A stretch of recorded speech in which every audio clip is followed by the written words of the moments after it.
الحمد لله رب العالمين والعاقبة للمتقين والصلاة والسلام على سيد الأنبياء والمرسلين وعلى آله وأصحابه ومن تبعهم بإحسان إلى يوم الدين. اللهم صل على روح محمد في الأرواح وصل على جسد محمد في الأجساد وصل على قبر محمد في القبور. رب اشرح لي صدري ويسر لي أمري واحلل عقدة من لساني يفقهوا قولي. سبحان ربك رب العزة عما يصفون وسلام على المرسلين والحمد لله رب العالمين. گزشتہ نشست میں سورۃ الطارق کے مضامین کا آغاز کیا تھا اور ابتداءً یہ گزارش عرض کر دی تھی کہ اللہ تعالیٰ نے آسمان کی قسم کھائی اور طارق ستارے کی قسم کھائی، اور یہ بھی عرض کر دیا تھا کہ عربی لغت میں رات کی تاریکی میں آنے والے کو طارق کہا جاتا ہے، اور اس کی تفسیر بھی اللہ تعالیٰ نے خود ہی بیان فرما دی کہ یہ طارق جو ہے النجم الثاقب، ایک روشن ستارہ ہے۔ اب یہ ہے کہ یہ اللہ تعالیٰ نے جو قسم کھائی ہے یہ کس چیز کے لیے کھائی ہے؟ تو فرمایا کہ ان کل نفس لما علیہا حافظ۔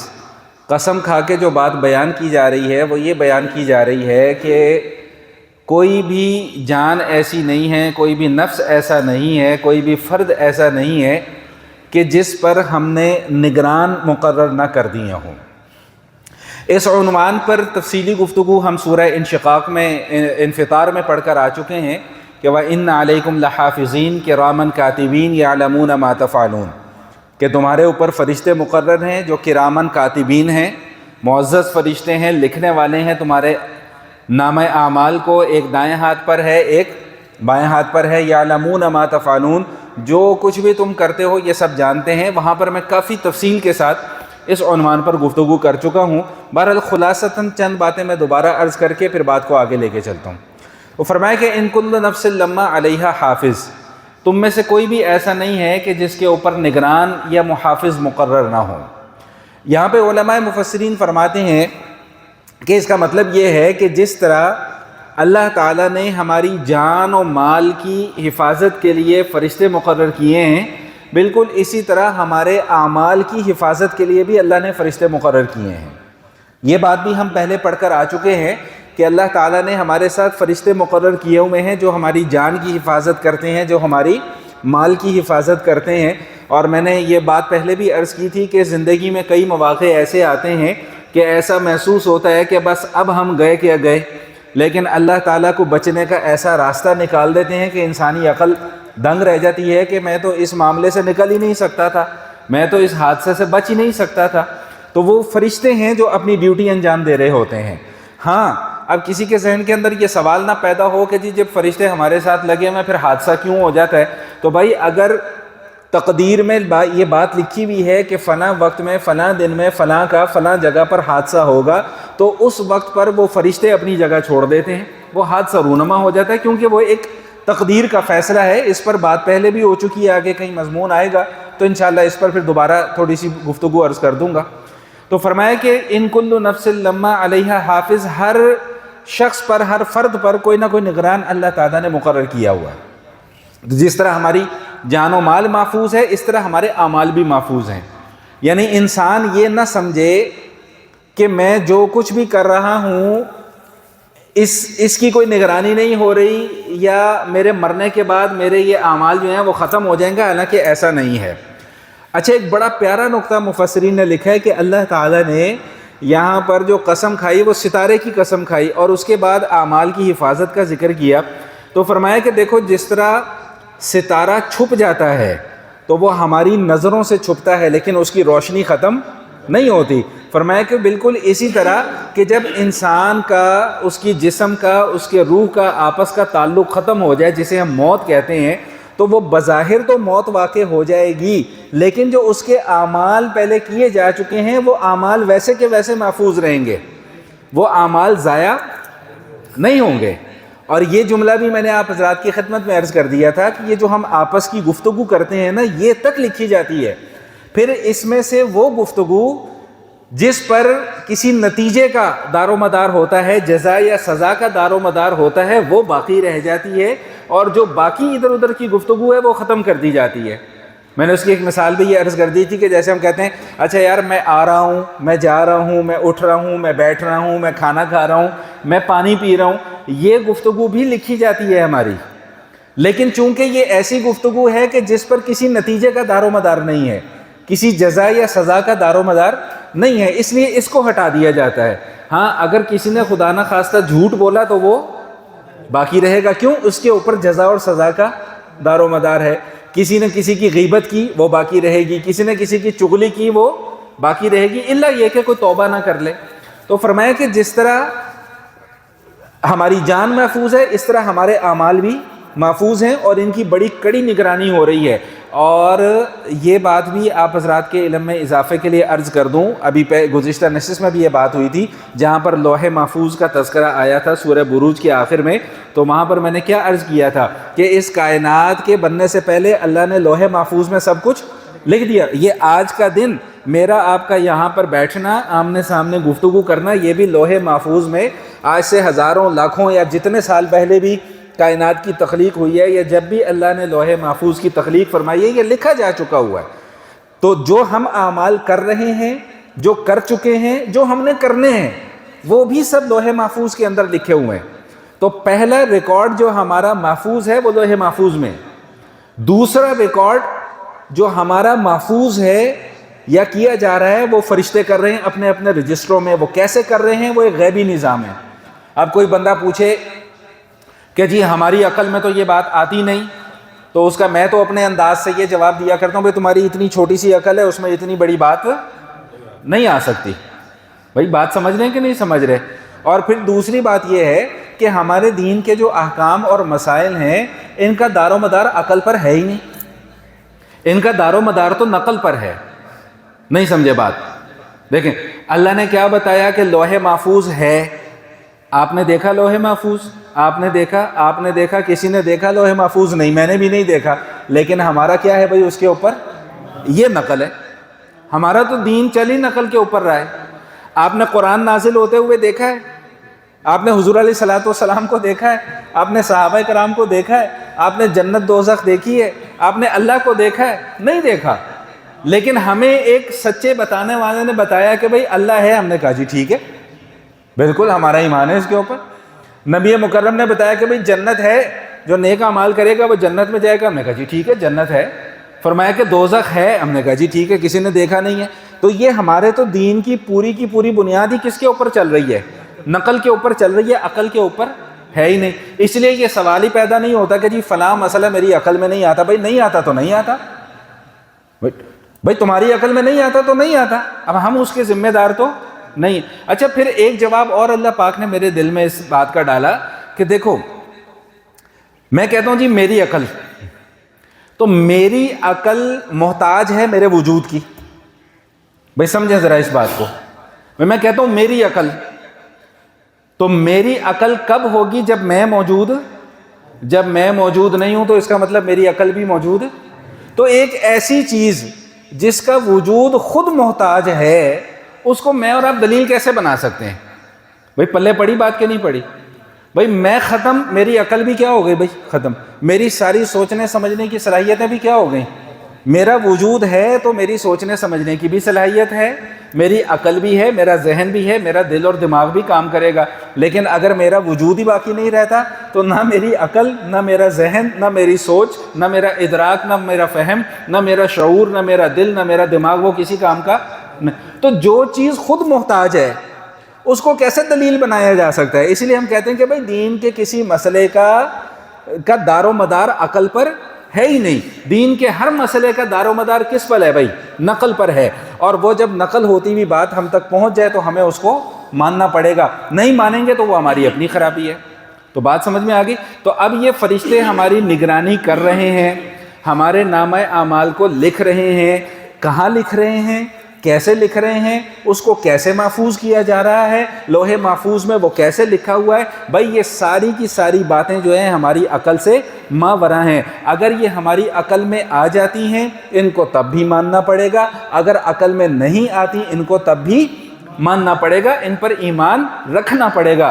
اگر ان میں سے کسی ایک چیز پر بھی ایمان نہیں رکھا اور ہم اگر جدت پسندی کا شکار ہو کر، جدت پسندانہ نظریات کا شکار ہو کر منطق اور فلسفے اور دلائل کے پیچھے پڑ گئے تو بھائی ٹھیک ہے، آپ کی تحقیق تو سامنے آ جائے گی، آپ کی ریسرچ تو سامنے آ جائے گی، لیکن آپ کا ایمان آپ سے کیا ہو جائے گا بھائی؟ رخصت ہو جائے گا۔ بھائی بات سمجھ میں آ گئی کہ نہیں آ گئی؟ تو اللہ کیا فرما رہے ہیں کہ ان کل نفس لما علیہا حافظ، بھائی تمہارے اوپر نگران ہیں جو تمہاری جان مال کی بھی حفاظت کر رہے ہیں اور جو تمہارے اعمال کی بھی حفاظت کر رہے ہیں۔ تو دو سبب میں نے آپ کو بتا دیے جہاں پر ہمارے اعمال محفوظ کیے جا رہے ہیں، ایک تو لوح محفوظ میں اور دوسرا کہاں پر بھائی فرشتے ریکارڈ میں لے کے آ رہے ہیں، اور تیسرا سب سے اہم ریسورس وہ ایک ایسا کلیہ ہے یا ایسا ریسورس ہے یا ایسا قانون ہے کہ اس قانون کو یا اس گواہ کو یا اس گواہی کو مزید کسی گواہی کی ضرورت نہیں، اور وہ کیا ہے بھائی؟ اللہ کا علم۔ اللہ کے علم کو نہ فرشتوں کی گواہی کی ضرورت ہے، نہ بھائی لوح محفوظ میں بھی بعد میں لکھا گیا، اللہ کے علم میں پہلے سے۔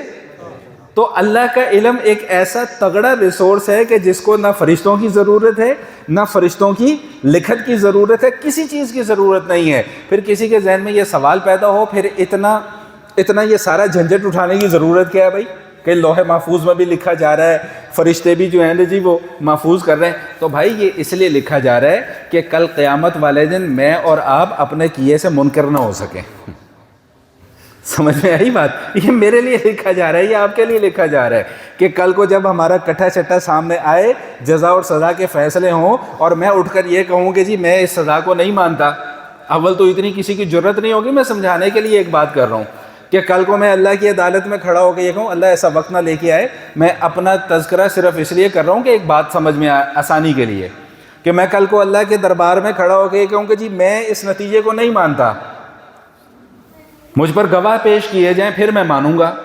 تو وہ گواہ جو پیش کیے جائیں گے وہ میرے اعمال پیش کیے جائیں گے جو لکھے گئے، اور اس کا وہاں پر انکار، بھائی جب ثبوت پیش ہو گیا تو پھر انکار کی گنجائش باقی نہیں رہتی۔ تو کیا فرمایا کہ بھائی ان کل نفس لما علیہا حافظ، بھائی ہر کسی کے اعمال بھی محفوظ ہیں، ہر کسی کے سارے جان اور مال بھی اللہ پاک نے اس کو کیا کیا ہوا ہے بھائی؟ محفوظ کیا ہوا ہے۔ فَلْيَنْظُرِ الْإِنسَانُ مِمَّا خُلِقَ مِن مَّاءٍ دَافِقٍ يَخْرُجُ مِن بَيْنِ الصُّلْبِ وَالتَّرَائِبِ إِنَّهُ عَلَى رَجْعِهِ لَقَادِرٌ۔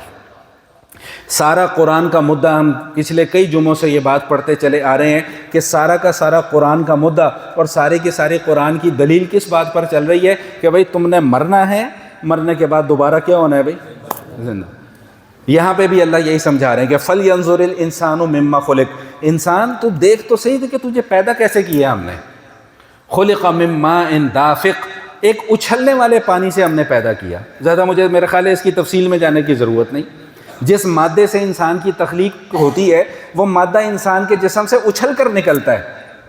اللہ کہہ رہے ہیں ہم نے اس گندے مادے سے تجھے پیدا کیا ہے، اپنی اوقات نہ بھولا کر۔ وہ مادہ جب تیرے جسم سے نکلتا ہے نا تو تجھ پر غسل کرنا واجب ہو جاتا ہے۔ غسل کے بغیر تو نماز نہیں پڑھ سکتا، غسل کے بغیر تو قرآن پاک کی تلاوت نہیں کر سکتا۔ اس قطرے سے تیری پیدائش ہوئی ہے۔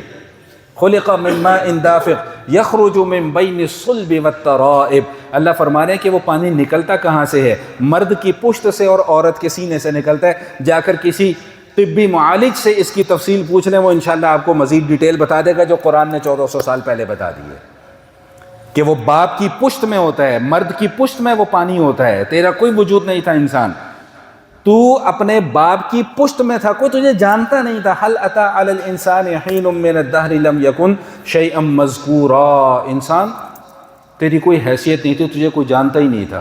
محمد عمیر کاشف کون ہے؟ آج سے 49 سال پہلے کوئی نہیں جانتا تھا کہ یہ کون ہے۔ دنیا میں آیا تو پتہ لگا کہ ہاں بھئی یہ فلاں کا بیٹا ہے، فلاں کا ماں، فلاں اس کی ماں ہے، فلاں اس کا بھائی ہے، فلاں اس کی بہن ہے، تب جا کے پتہ چلا، وگرنہ تو انسان کی کوئی اپنی حیثیت نہیں تھی۔ تو فرمایا کہ یہ ہم نے تجھے پیدا کیا، انہ علی رجعہ لقادر، دوبارہ تجھے پیدا کریں گے۔ مفسرین نے ایک بڑے خوبصورت جملہ لکھا، مجھے بڑا پسند آیا اور میرا دل کیا کہ میں وہ جملہ آپ کے ساتھ بھی شیئر کروں۔ وہ فرماتے ہیں کہ دیکھو انسان عجیب مخلوق ہے یہ اللہ کی، اپنی تخلیق کو مان رہا ہے۔ کسی سے بھی پوچھ لو کہ بھئی تم کیسے پیدا ہوئے ہو، وہ بتائے گا کہ بھئی میرے ماں باپ کی شادی ہوئی، اس کے بعد سارا معاملہ ہوا، اس کے بعد میں اس دنیا کے اندر ایک پروسیس کے تحت اس دنیا کے اندر آیا۔ اللہ فرماتے ہیں انسان بڑا عجیب ہے کہ اپنی تخلیق کو مان رہا ہے، یہ بھی مان رہا ہے کہ میں نے مر جانا ہے، اس بات کو نہیں مانتا کہ میں نے دوبارہ بھی پیدا ہونا ہے۔ بھئی بات سمجھ میں آ رہی کہ نہیں آ رہی؟ بھئی ہر بندہ اپنی تخلیق کو بھی مان رہا ہے، اپنی پیدائش کو بھی مان رہا ہے کہ میں کیسے پیدا ہوا ہوں، میرا پہلے کوئی وجود نہیں تھا، میں آ گیا ہوں اس دنیا میں، اور پھر میں نے مر بھی جانا ہے۔ کسی کافر سے بھی جا کے پوچھیں گے نا، کسی غیر مسلم سے بھی جا کے پوچھیں گے کہ بھئی تم سارے ہمیشہ اس دنیا میں رہو گے، وہ کہے گا نہیں، میرا باپ تھا وہ بھی مر گیا، میرا دادا تھا وہ بھی مر گیا، میرا پردادا وہ بھی مر گیا، میری ماں بھی مر گئی، میرا بھائی بھی مر گیا، میرا فلاں بھی مر گیا، فلاں بھی مر گیا، ایک دن میں نے بھی مر جانا ہے۔ لیکن جب اسے یہی کہو کہ بھئی مرنے کے بعد پھر دوبارہ زندگی، تو میں نہیں مانتا، میری عقل اس بات کو تسلیم نہیں کرتی۔ بھائی عقل تو تیرے دنیا میں آنے کو بھی تسلیم نہیں کرتی۔ تو بات سمجھ میں آ رہی کہ نہیں آ رہی؟ تو یہ سارا قضیہ بیان کرنے کے بعد اللہ کیا فرمانے کہ اِنَّهُ عَلَىٰ رَجْعِهِ لَقَادِرٌ، جس انسان کو پہلی مرتبہ پیدا کرنے پر ہم قادر ہیں، جس انسان کو اس دنیا میں زندہ رکھنے پر ہم قادر ہیں، جس انسان کو اس دنیا میں کھلانے پلانے پر ہم قادر ہیں، جس انسان کو اس دنیا میں موت دینے پر ہم قادر ہیں، اس انسان کو دوبارہ قبر سے زندہ کر کے کھڑا کرنے پر بھی ہم کیا ہیں بھائی؟ اِنَّهُ عَلَىٰ رَجْعِهِ لَقَادِرٌ يَوْمَ تُبْلَى السَّرَائِرُ فَمَا لَهُ مِنْ قُوَّةٍ وَلَا نَاصِرٍ۔ فرمایا کہ ایک دن ایسا آئے گا جس دن سارے رازوں سے پردہ اٹھ جائے گا۔ کیا عجیب آیت ہے قرآن پاک کی۔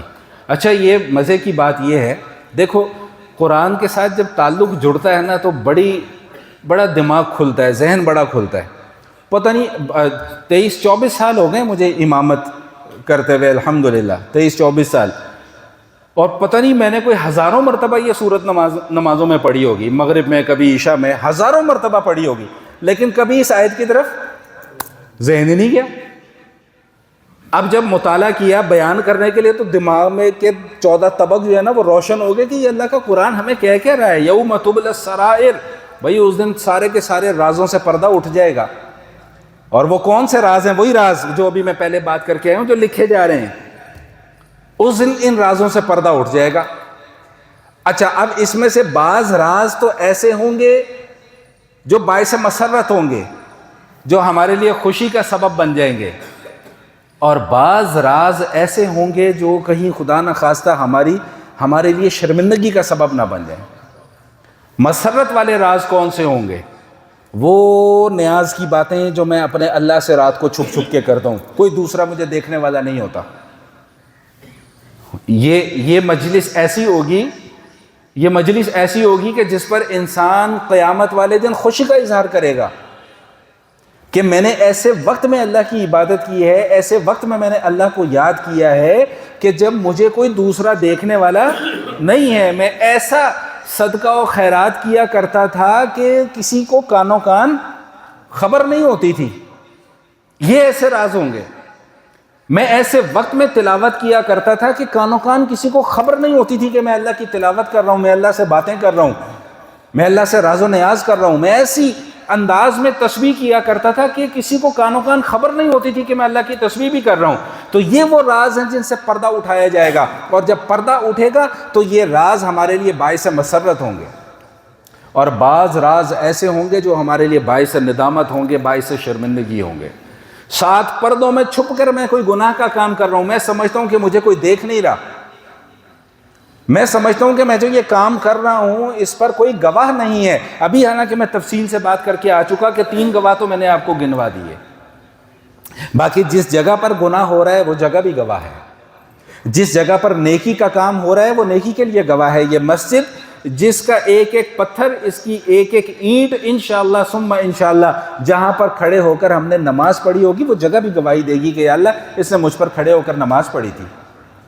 گھر میں اگر کہیں نماز پڑھ رہے ہیں تو وہ جگہ گواہی دے گی کہ یا اللہ یہ مجھ پر کھڑا ہو کر راتوں کو اٹھ کر آپ کو یاد کیا کرتا تھا، یہ ہمارے حق میں گواہ بنیں گے۔ اور یہ بھی ہو سکتا ہے کہ کچھ جگہ ہمارے خلاف گواہ بن جائیں، اللہ نہ کرے ایسا ہو، میں صرف سمجھانے کے لیے بات کر رہا ہوں۔ تو یوم تبلی السرائر، یہ راتوں کو چھپ چھپ کر کے گناہ کیا کرتا تھا، یہ 7 پردوں میں چھپ چھپ کر گناہ کیا کرتا تھا، یہ سمجھتا تھا کہ لوگوں کی نظر میں بڑا حاجی ثناء اللہ ہوں، لوگوں کی نظر میں بڑا نیک ہوں، بڑا پارسا ہوں، لیکن آج قیامت والے دن اس کے سارے رازوں سے کیا ہو رہا ہے بھائی؟ پردہ اٹھ رہا ہے۔ آج کٹھا چٹا سب کے سامنے آ رہا ہے، اور اس دن کی جو شرمندگی ہوگی نا، اس دن کی جو شرمندگی ہوگی، اس شرمندگی کا اس دنیا کی شرمندگی کے ساتھ کوئی موازنہ اور کوئی تقابل کیا ہی نہیں جا سکتا۔ وہاں تو باپ بھی میرے سامنے موجود ہوگا، بھائی بھی میرے سامنے، میری بہن موجود ہوگی، میری بیوی موجود ہوگی، میری ماں موجود ہوگی، میرا پورا خاندان ہوگا، میرے سارے دوست ہوں گے، مسجد میں اکٹھے ہونے والے سارے کے سارے نمازی ہوں گے۔ اچھا یہ فلاں صاحب یار یہ تو بڑا 5 وقت کا نمازی تھا، آج اس کی کرتوت سامنے آ رہے ہیں۔ الامان الحفیظ، الامان الحفیظ، دعا پر آمین کہتے ہیں کہ اللہ ہمیں آخرت کی دن کی شرمندگی سے بچا لے، اللہ آخرت کے دن کی ذلت سے بچا لے، اللہ آخرت کے دن کی رسوائی سے بچا لے، بڑا خطرناک معاملہ ہے۔ تو کیا فرمایا؟ یوم تبلی السرائر، بھائی اس دن رازوں سے پردہ اٹھتا چلا جائے گا، اور پھر یہ ایسا پردہ اٹھے گا کہ فما لہ من قوت ولا ناصر، اگر کوئی یہ چاہے کہ میں اپنی طاقت سے ان رازوں کے اندر کوئی تبدیلی کر دوں تو یہ بھی ممکن نہیں، اور اگر کوئی یہ چاہے کہ کوئی میرا مددگار آ جائے اور میرے ان رازوں کو تبدیل کر دے، میرا جو کٹا چھٹا تیار ہوا ہے اس کے اندر کوئی گڑبڑ کر دے، کوئی غبن کر دے، کوئی نمبر آگے پیچھے کر دے، تو فرمایا کہ فما لہ من قوت ولا ناصر، ایسا کرنے کی نہ تو کوئی طاقت ہوگی نہ کوئی مددگار آئے گا۔ اگلی 2-3 آیات کی مختصر سی تفسیر سن لیجئے، پھر ہم بات کو آگے لے کے چلتے ہیں۔ فرمایا کہ والسماء ذات الرجع والارض ذات الصدع انه لقول فصل وما هو بالهزل انهم يكيدون كيدا واكيد كيدا فمهل الكافرين امهلهم رويدا۔ اللہ تعالیٰ قسم کھا کر یہ بات ارشاد فرما رہے ہیں والسماء ذات الرجع۔ ان آیات کا ترجمہ اس لیے آپ کے سامنے کر رہا ہوں کہ آپ ہر دوسری نماز میں تقریباً یہ صورتیں سنتے ہیں، تو جب آپ سنیں یا پڑھیں تو یہ سارے مضامین بھی آپ کے ذہن میں چل رہے ہوں۔ والسماء ذات الرجع، اور قسم ہے اس آسمان کی جو بار بار لوٹ کر آتا ہے۔ کیا مطلب ہے اس کا بار بار لوٹ کر آتا ہے؟ اس کا مطلب علماء مفسرین نے یہ لکھا ہے کہ آسمان سے بار بار جو بارش برستی ہے نا، یہ اس کی طرف اشارہ ہو رہا ہے، اس کو کہتے ہیں بار بار آسمان لوٹ کر آتا ہے۔ والارض ذات الصدع، اور اس زمین کی قسم جو بار بار پھٹ جاتی ہے، بار بار پھٹ جاتی ہے، کہ کیا مطلب کہ بار بار اس میں سے سبزہ اگتا ہے، نباتات اگتی ہے، اس لیے اللہ تعالیٰ نے آسمان اور زمین کی کیا ہوئی کیا کی بھائی قسم کھائی۔ دیکھیں میں نے ابھی 2 جمعے پہلے بھی ایک بات عرض کی تھی، اگر آپ حضرات کے ذہنوں میں ہو، کہ آپ قرآن کریم کا ایک مضمون 20 مقامات پر پڑھیں گے، لیکن ہر مقامات پر انداز بیاں کیا ہوگا بھائی؟ مختلف ہوگا۔ یہ قرآن کا اعجاز ہے، یہ قرآن کی فصاحت ہے، یہ قرآن کی بلاغت ہے۔ آسمان کی قسمیں اللہ تعالیٰ نے قرآن کریم میں 20 مقامات پر اٹھائی ہیں، ہر مقام پر قسم کھانے کا طریقہ کار کیا ہے بھائی؟ مختلف ہے۔ یہاں پر طریقہ بالکل ڈیفرنٹ، فرمایا کہ والسماء ذات الرجع والارض ذات الصدع، قسم ہے اس آسمان کی جو بار بار لوٹتا ہے، یعنی بار بار بارش برساتا ہے، والارض ذات الصدع، اور قسم ہے اس زمین کی جو بار بار پھٹ جاتی ہے۔ قسم کس بات پر کھا رہے ہیں؟ انہ لقول فصل وما ہوا بالہزل، بھئی یہ جو قرآن کی باتیں ہم تمہیں بتا رہے ہیں نا، یہ کوئی تماشا نہیں ہے، یہ کوئی مذاق نہیں ہے، یہ پکی ٹھکی بات ہے۔ کسی کی عقل میں آ جاتی ہے تب بھی پکی بات ہے، کسی کی عقل میں نہیں آتی تب بھی پکی بات ہے۔ کوئی سمجھنا چاہے تب بھی اللہ کی بات سچی، کوئی نہ سمجھنا چاہے تو اللہ کی بات کے اوپر کوئی فرق نہیں پڑتا۔ کوئی مان لے اللہ کی بات اپنی جگہ پر رہے گی، ساری کی ساری مخلوق مل کر اللہ کی نافرمانی کرنے پہ آ جائے، اللہ کی بات کے اندر کوئی تبدیلی نہیں آ سکتی۔ قرآن سچا تھا، سچا ہے، سچا رہے گا۔ فرمایا کہ انہ لقول فصل وما ہوا بالہزل انہم یکیدون کیدا واکید کیدا فمہل الکافرین امہلہم رویدا۔ فرمایا کہ یہ قرآن کے پروگرام کو مٹانے کی سازشیں کرتے ہیں، تدبیریں کرتے ہیں، کرنے دو۔ فرمایا کہ واکید کیدا، یہ اللہ اپنے لیے فرما رہے کہ میں بھی تدبیریں کر رہا ہوں، لیکن میری تدبیروں کا ان کو پتہ نہیں۔ تو فَمَهِّلِ الْكَافِرِينَ أَمْهِلْهُمْ رُوَيْدًا، اے محبوب آپ ان کافروں کی سازشوں سے پریشان نہ ہوا کریں، ان کو مہلت دے دیں۔ یہ جتنے دن اس دنیا میں رہیں گے ان کی آخرت کی سزا اتنی طویل ہوتی چلی جائے گی، اتنی سخت ہوتی چلی جائے گی۔ کتنے سال اس دنیا میں رہیں گے؟ 40 سال، 50 سال، 60 سال، 70 سال، 80 سال، 100 سال رہ لیں گے نا، تو آخر ایک نہ ایک دن لوٹ کر تو میرے ہی پاس آنا ہے۔ میں نے 2 جمعے پہلے بھی ایک جملہ عرض کیا تھا، دوبارہ یاد دہانے کے لیے دہرا رہا ہوں کہ اگر کسی کو اس دنیا کے اندر سزا نہیں ملتی تو وہ یہ نہ سمجھے کہ میں آخرت میں بھی بچ گیا، اور اگر کسی کو اس دنیا کے اندر جزا نہیں ملتی تو وہ بھی یہ نہ سمجھے کہ میں آخرت میں رگڑا گیا۔ اور بنیادی نقطہ میں نے کیا عرض کیا تھا کہ یہ دنیا سزا اور جزا کے فیصلے کرنے کی جگہ نہیں ہے۔ جزا اور سزا کے فیصلے کرنے کی جگہ کہاں ہے بھائی؟ آخرت ہے، قیامت ہے۔ تو یہ سورۃ الطارق کے مضامین تھے جو آپ حضرات کے سامنے میں نے عرض کر دیے۔ اس کے بعد آ جاتی ہے سورۃ الاعلیٰ۔